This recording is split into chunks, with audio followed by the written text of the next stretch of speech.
Hey, Amanda. What? Happy 10-year anniversary, babe. What? We got married in October almost 11 years ago. Oh, I'm not talking about our wedding anniversary. 10 years ago, on this day, we became debt-free! Woohoo!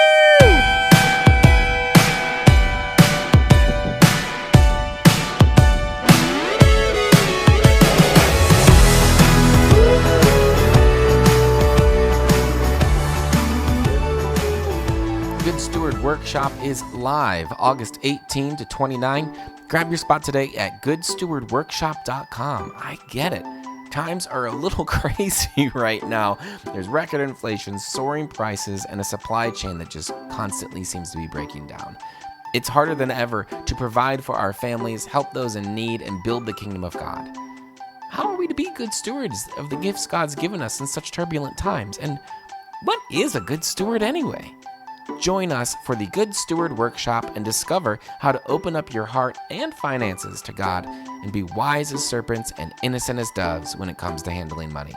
You'll learn how to invite God in, save money, earn money, and make stewardship your new energizing way of life. Join us live for the Good Steward Workshop, August 18th to 29th.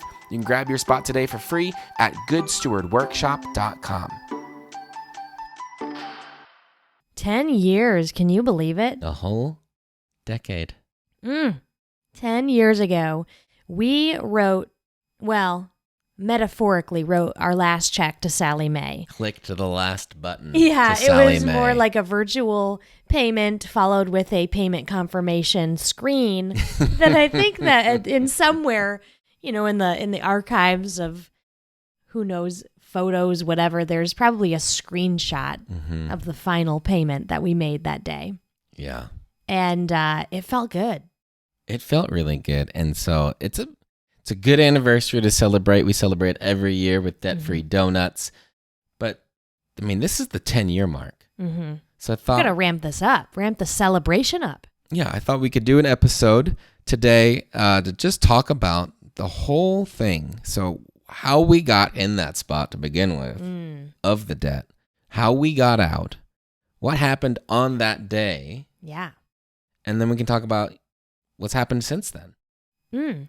I love it because we've been doing what we do now for years, but rarely do we go back to revisit this chapter. Monumentous occasion. No, yeah. Now, we share stories of our students and our academy members who have been hitting their milestones of becoming debt-free, but rarely do we go back and talk about and share the nuanced little stories and details of our own journey anymore because we're celebrating the newer ones that are happening right now.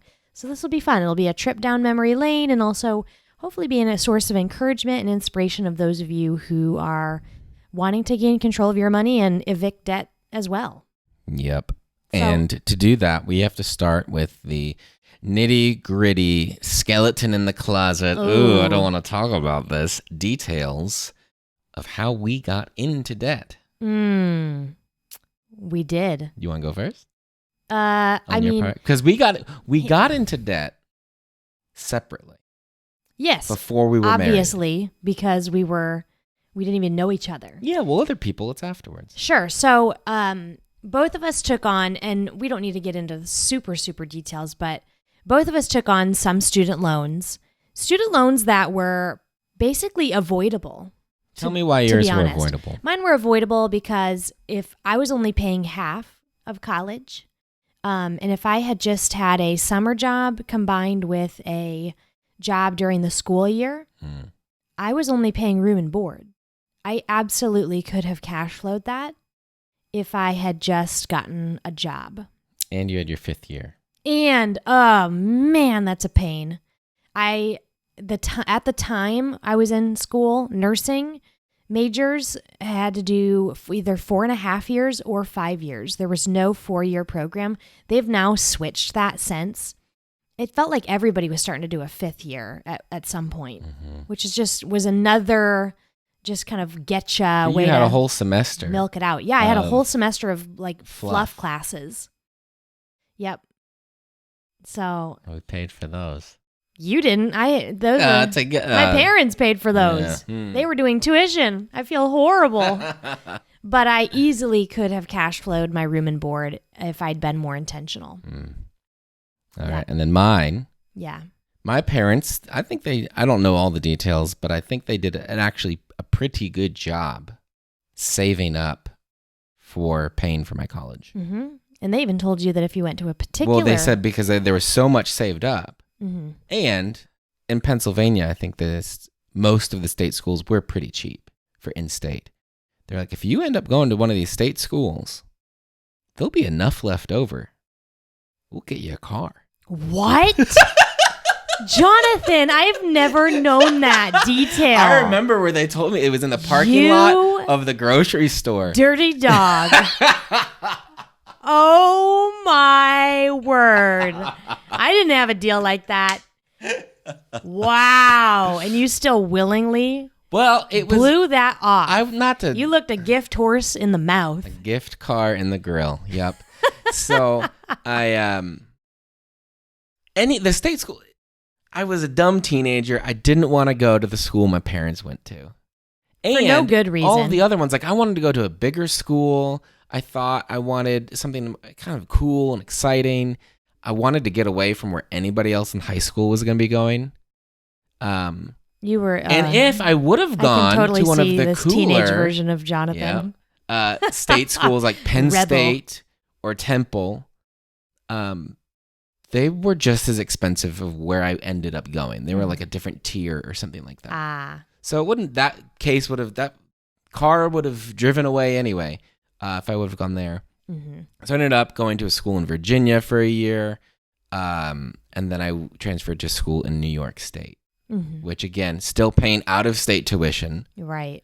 But it's still a pretty good deal compared to where I could have gone otherwise. But still, a worse deal than what I could have done. Right. Maybe you could have gotten some scholarships. Or maybe I could have know about that. Lived off campus and after a year maybe qualified as being a New York resident. I have no idea how that works, but it saved a ton of money. Anyway, you went into a bunch of debt. I made some school choices that increased the debt that I owed. And after graduation, I mean, it was just right. I don't know about you. I got this little, not a coupon book, but it was this little book of I don't know, you tear off half of it and Make that these payments? Told you how much to pay. I don't remember about that. So I just did that. Interesting. Which is probably the minimum payment. I had my minimum payments on auto payment after graduation, but then probably every other month I would throw either $500, like every couple months I'd throw $500, $700 at it. Never occurred to me. Yeah. So the $16,000 that I think that I had taken in my years of college, I believe by the time we got married was maybe $6,000 or $7,000 because we got married 3 or 4 years after college, right around there. I don't know what your total was. Neither do I. When you started out of college. I don't think we've ever gone back. That was the issue. We've never gone back to look. But I think you had about $16,000. Something like that. When we got married. Around there. So combined with my 6 or something, that's like 22. And then there was the credit card. Because I was very bad at managing money when I was a single missionary. And so I would run out of money because I'd buy things I really didn't need. With bank balance budgeting, I'd look at the price of the thing. I'd look at my bank balance, and if the balance was bigger, I'd buy it. And I wouldn't think about, do I need to eat next week? Right. Do I need to pay rent? Do I need, fly out to visit my girlfriend? Ooh. Didn't think of any of that. So then when some of those things came up. We've got a story about that. Oof. When we paid for that flight. I know where $500 of that credit card debt came from. Listen to this story. Let's just go back. Let's tell it. We'll get there. Okay. So when those things would come up, I'd use my credit card, thinking, oh, well, I'll just pay it off when I get paid next week, which I did. But then I used all that money to pay off the credit card, so then I didn't have any money anymore. So then I had to use it again, and pretty soon, I couldn't catch up with it anymore. Yeah. So it was carrying balances. Oh my goodness, I can't believe I did that. And it just kept building and building. I don't know if this was true. I remember some conversation of like, you got behind on your rent. Yes, I did. To the diocese. To the parish. Or to the parish, and then they just kind of had mercy on you? Or did you ever? I don't even remember. I think it was some sort of a deal. Maybe I could sum. Get good if I gave them like 80% of it. I don't really remember. Rent in New York City, I mean, you paid $500 for Is that what it was? A month for a bed in a shared room, in a shared building with a shared kitchen. I mean, that twin bed in that crap place. I can't believe that. Here fine. I was. I shared the room with the other missionary and a couple of mice. So we all split the bill together. In Illinois, paying maybe what, $200 a month for a house and a private bedroom. You know. Anyway, cost of living was very different in our situations. And so I had credit card on top of that. You had the credit card debt. So we tallied that all up. It was it was about $25,000. Some of that included me missing a flight to come see you. I had to buy a new flight. Yeah, Jonathan, to get to the airport, this is all pre-Uber. Yeah. It's pre-apps, and like you probably just would have woke up that day, gone down to the street, had arranged an Uber the night before, and then gone to the airport.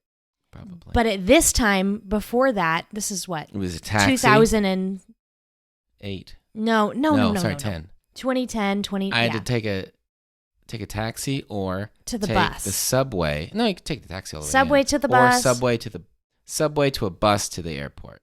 Yeah, which took time. Took a while. A long time, and your flight was really early. Yeah. And I was going to be driving. You were dropping somebody off. Curtis Martin, actually. It was Curtis Martin, the founder of Focus. Yeah. I got the honor and privilege with a couple other college students. We muscled him into this car so we could just pepper him with questions for 2.5 hours on the way to the airport, which we loved. And he was so generous with his time and his thoughts and experiences. So when I told Jonathan that we were only going to be at the Indianapolis airport to pick him up, and we had a literal 1 hour window, you had to get there in that hour. I couldn't wait to get on the next flight. Nope. Or anything like that. And it had to be that airport, not a different one that, anyway. You couldn't find a flight. I found a flight. Did you? Yes, it was very expensive on a whole other airline. I thought maybe this was one of your other harebrained ones where you flew into Chicago and had one of my teammates pick you up. No, that was for it's the prize engagement. Okay. Anyway, so I had to buy a new flight on a different airline with the credit card. For $550. At least, yeah. Mm-hmm. Ugh. In addition to the $200 flight you'd already purchased. So anyway, it was a series of bad decisions, careless spending, and using debt to get by. Mm-hmm. That got us in a hole. Yes. And then we dug it even deeper with our honeymoon because that was put on a credit card. Yes. A brand new credit card that we got so we could score some free nights on the honeymoon. We got 4 free nights on the honeymoon.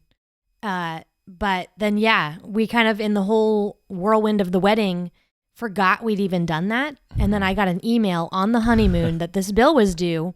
And I want to say it was maybe... It was a few $1,000s. $2,000-$3,000, something like that. The remainder balance of the honeymoon was on that. Or maybe the whole one. I don't even know. Anyway, I had a panic attack. Thankfully, we had received a bunch of money for our wedding. a very large wedding. Lots of gifts. 550 guests. So lots of cards with checks and money in them. Yes. Which, because of the tight timeline...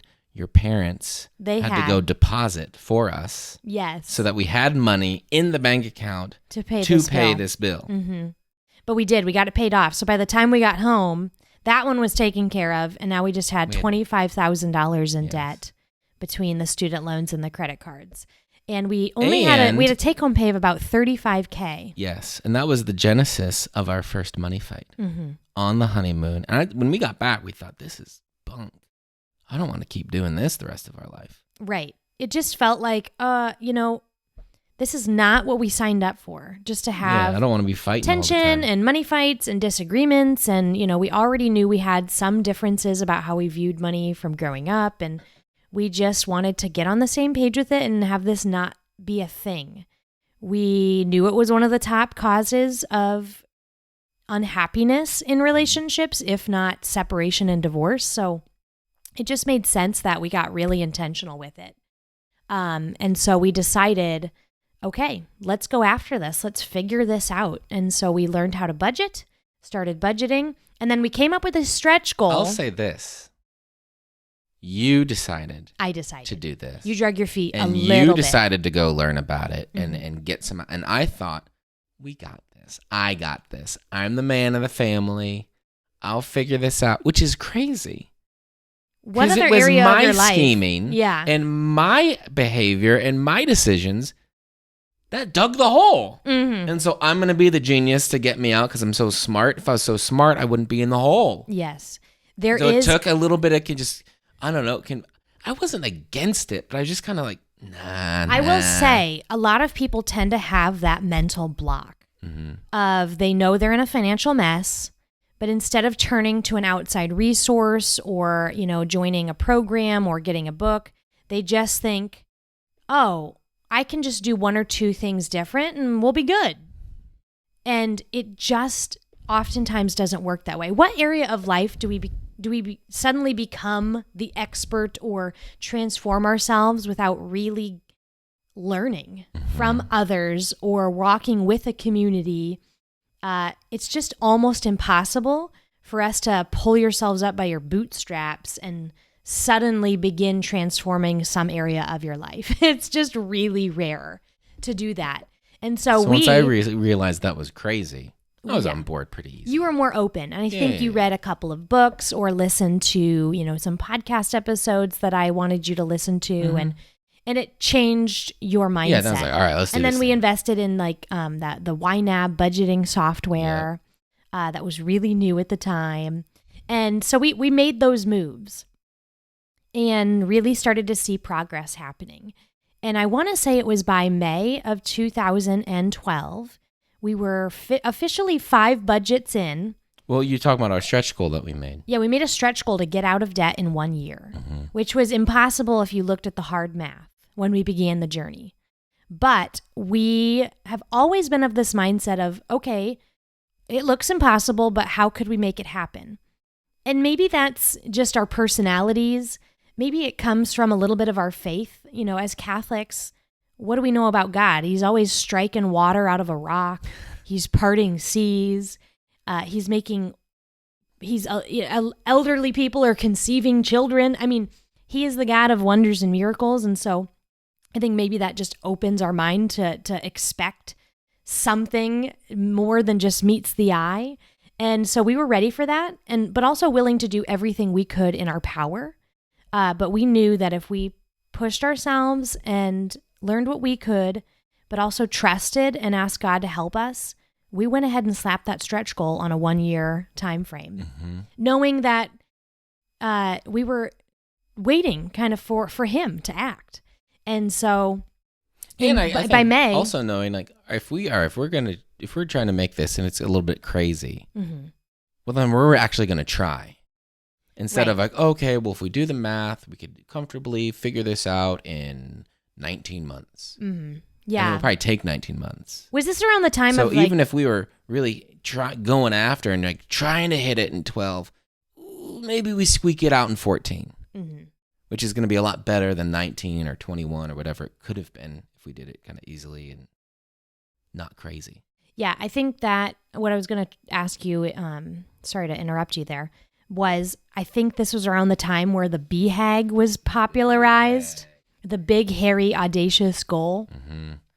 And the mindset is that if you set your goal right where you probably could hit, you're likely going to be derailed from the progress and possibly miss it because you weren't really being pushed. But if you set your goal well beyond what is actually feasible for you, it's going to not only bring out the very best results in you, but it might get you farther than had you had a lower goal. And so the point never was for us to get out in 1 year. It was to push us as hard as we possibly could go. But it did bring out excellence in us. Yeah. And then a few things kind of went exactly our way. And we knew what to do when those opportunities came. And we were able to, here we go, back to May. We've derailed many times in this conversation. We had dropped below the $10,000 owed mark. So that means in 5 months, we had already paid off about $15K, which was incredible. And so we just kind of took that momentum and rode with it that summer.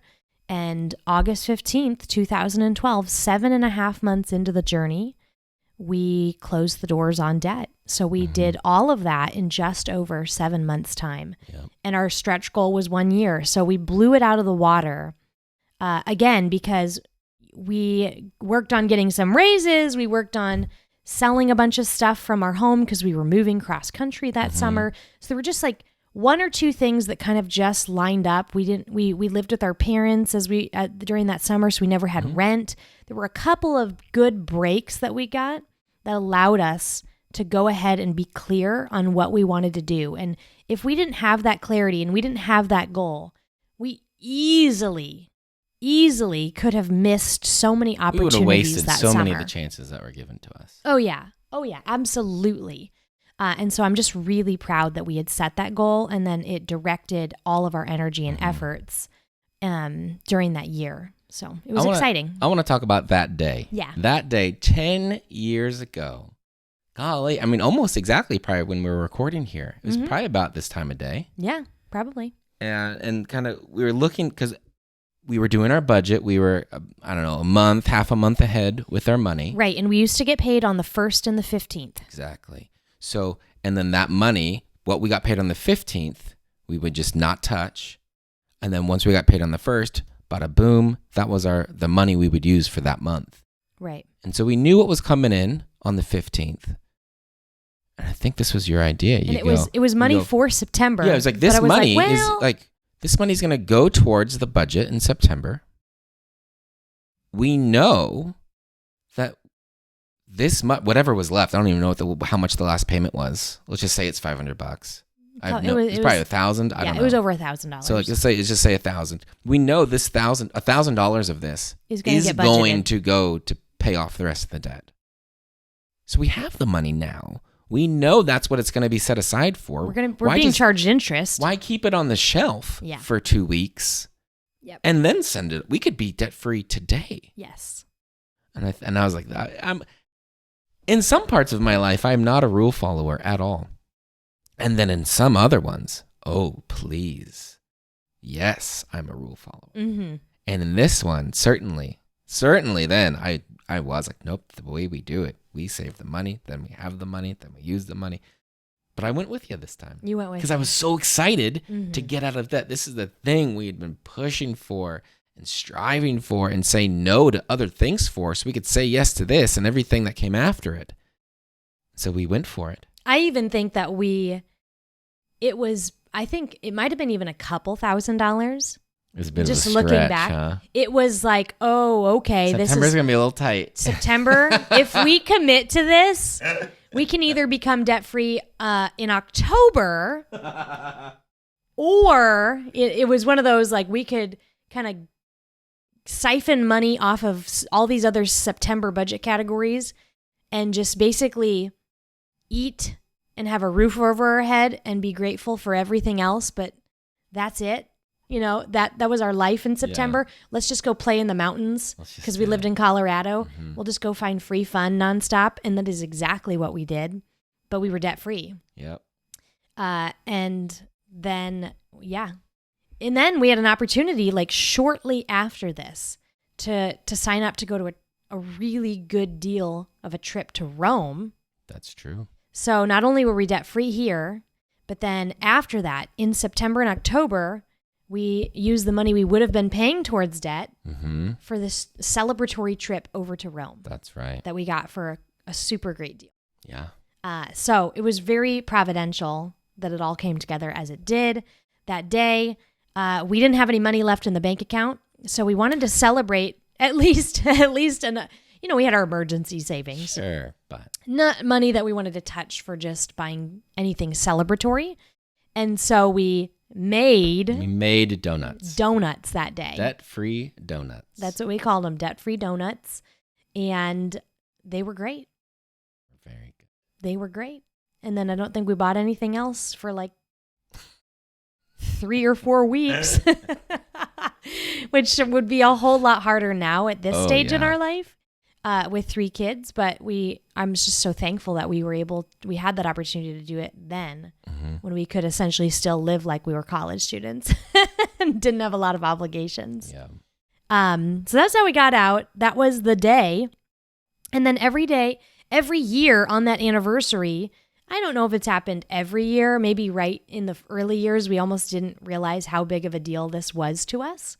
But certainly after maybe 3 or 4 years, people had really started asking us to coach them, really asking us to teach them, how we did that and how we were continuing to make financial progress, that we really doubled down on, okay, let's just carry the debt-free donuts into this anniversary every year. So we do that every August 15th So now. we're going to go get some donuts after It also this. just really helps that it's a solemnity of the Assumption, because we don't just like go do a bunch of sweets for no reason in general. That's just not how we choose to live our family rule of life. But hey, a double celebratory day, it does call for some sweet treats. Let's get some donuts. Yeah, so we need to figure out where I can get a gluten-free donut. Either make them or one that's halfway close to our house. Yeah. Because otherwise I'm just going to be watching. But that's okay. I still partake in the fun. Anyway, so let's talk about life since then, Yeah, John. because getting And let's wrap this debt-free, up. it is a day to celebrate. Mm-hmm.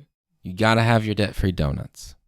But it's not the finish line. It's not. You're not taking your victory lap afterwards. So many people make the mistake of viewing it as the finish line. It's a great thing to do. We're not discouraging anybody listening to this to not go hard at getting debt-free. Mm-hmm. But you have to keep going. Yes. Or else you're going to get back into debt. Mm-hmm.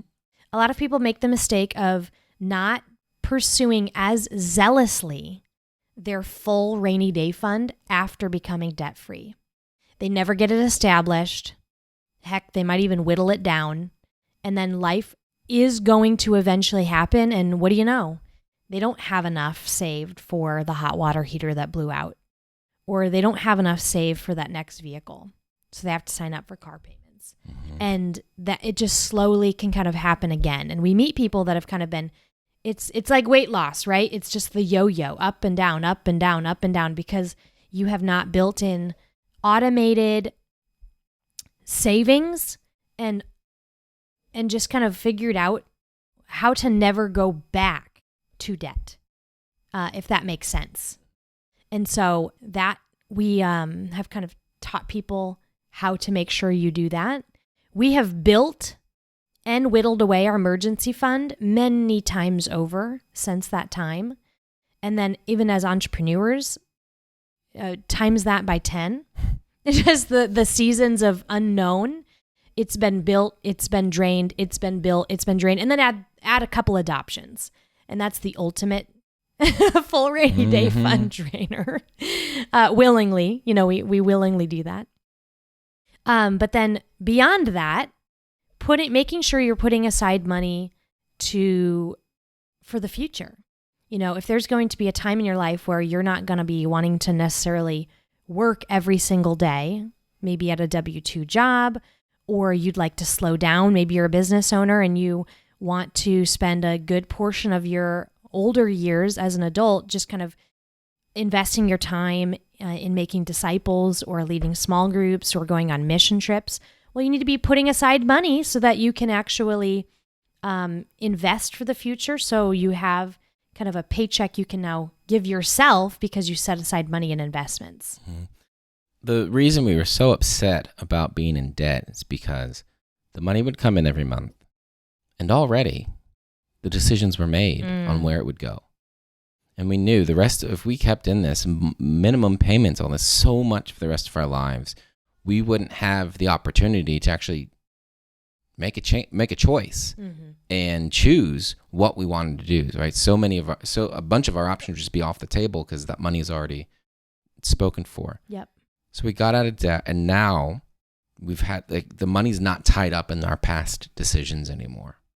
We have the full power of our paycheck to go towards what we need today and as we plan for the future. It gives us more opportunity to go through life, right? We have more opportunities on the table, and we have the resources to take them.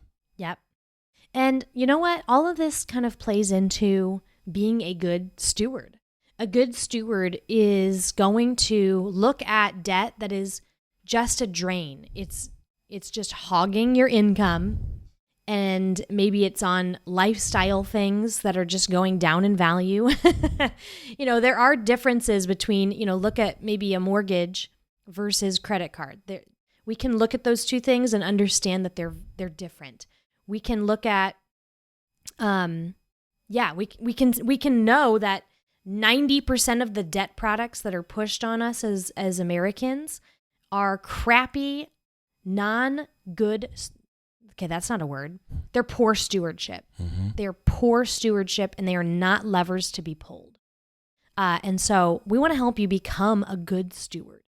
Someone who is taking the gift that God is entrusting to you and knowing exactly what to do with it, but also feeling the conviction to do something smart and wise and prudent with it so you can give it back to God with increase. Whether that be financially or just kind of be in a ripple effect through your family and how you choose to use that money in your community, you can give everything back to God with increase in your life. And we want to teach you that. Mm-hmm. So head on over to goodstewardworkshop.com. We're kicking off a 4-part live workshop starting August 18th, where we are going to go over how to invite God into your finances, how to save and earn as a good steward, and then how to live stewardship over a lifetime. Mm-hmm. Yeah. So we know that things are getting a little crazy right now with the economy, with inflation, possible recession, who knows? So it's a little bit harder for everybody right now. But we're going to look at how we're going to do these things as a good steward, even in crazy times like this. Mm-hmm. So that's why, we've gotten so many emails and DMs and all this about what's going on right now and how can we do this. We said, let's just do this thing. Let's put it together in this workshop. You can grab your spot at goodstewardworkshop.com or click the link in the show notes. See you in the workshop. Until next time, bye for now.